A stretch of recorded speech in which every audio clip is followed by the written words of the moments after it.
Venus is squaring the nodes along with Saturn, which means that we are making some big, big, big choices in our relationships.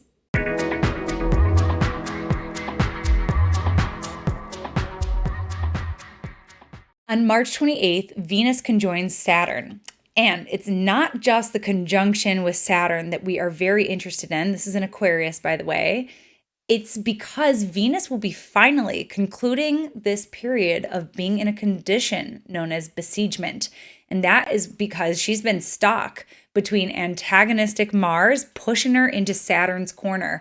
So these two planets are the traditionally considered malefics. And so this is not a pleasant condition for Venus, who wants to tap into the luxurious, more beautiful, unifying, harmonizing rhythms of being. And so this has been a really big challenge for Venus and for many people on the planet at this time, especially because we've been seeing this word besiegement really popular in the media at this time to describe the city of Kiev, which is currently still under attack by Russian forces. So with the conclusion of this besiegement, and with Ukraine's connection to Venus retrograde, they have Venus retrograde in both birth charts that I look at for them. And also, this conflict started to really build under Venus's retrograde. It really started to, that's when we started to see the tanks on the border and everything like that, getting ready during Venus's retrograde. So there is a connection with Venus here that we are noticing. So could this be the ceasefire that we're waiting for? I mean, certainly the conflict won't be over because there's the repercussions, and where do we go from there? But could the ceasefire occur? We know at the time of this recording that that's something that Zelensky is trying to negotiate. Although I was kind of sad because I know that they had really wanted to join NATO, but he was like, "Hey, if we can do this ceasefire thing, like, we won't join." And that leads me to the next point of Venus's conjunction with Saturn on a personal level, but also on a mundane world level, is that Saturn is consequences. Saturn is limitations. So whereas Venus wants us to have all the things we desire and have this experience of unity, Saturn is saying, well, these are the things that are in the way, or these are the reasons why we can't have this right now. These are the reasons why this desire is unattainable, or this vision of what would be beautiful and perfect and luxurious. This is why this can't happen. And this transit can be really palpable in our relationships because this is a transit that can help us really see things in a very, very clear way. Being in a long-term relationship myself, I find that Venus's aspects with Saturn are when we can have some pretty constructive dialogue in the relationship. Is it easy? No, because half the time I have to recognize stuff that I could be doing better, I could be working on. And so that's never fun. The advice I would give for this type of transit in a relationship is to be respectful of one another. And there are certain communication styles that are more effective. For example, if you say, you do this and you do that, that can put the person on the defensive, and it's not very productive. Whereas if you communicate how you're feeling and you say, it really makes me feel like this when you come home upset, then the person is not going to feel backed into a corner and is going to feel much more receptive to the constructive conversation that you would like to have. So this is very often a transit that we can take advantage of in our relationships for having those constructive conversations or bringing an important issue to the table, because that's what time it is. It's time to work on something. Saturn makes things crystal clear, and it may not always be the clarity we were hoping to understand.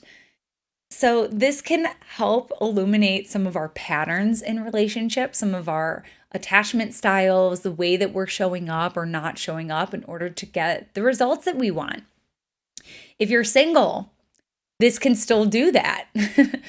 Saturn can still show you, hey, you're looking for the wrong kind of person, or you're not being proactive enough. You're not prioritizing this enough. You're not putting yourself out there. You're not being vulnerable enough, your guard is up. We have this new moon conjunct Chiron coming in, which can show us where we've been hurt and where we're sort of putting walls up, maybe unintentionally. So Venus's conjunction to Saturn can really illuminate those things. The other thing that it can do is it can tell us no to something that we want. It can tell us exactly why we can't have it or what we need to do in order to get there. It's not going to happen today, but maybe it can happen in a few years if we rise to the occasion. Very often, Saturn is inviting us to rise the occasion.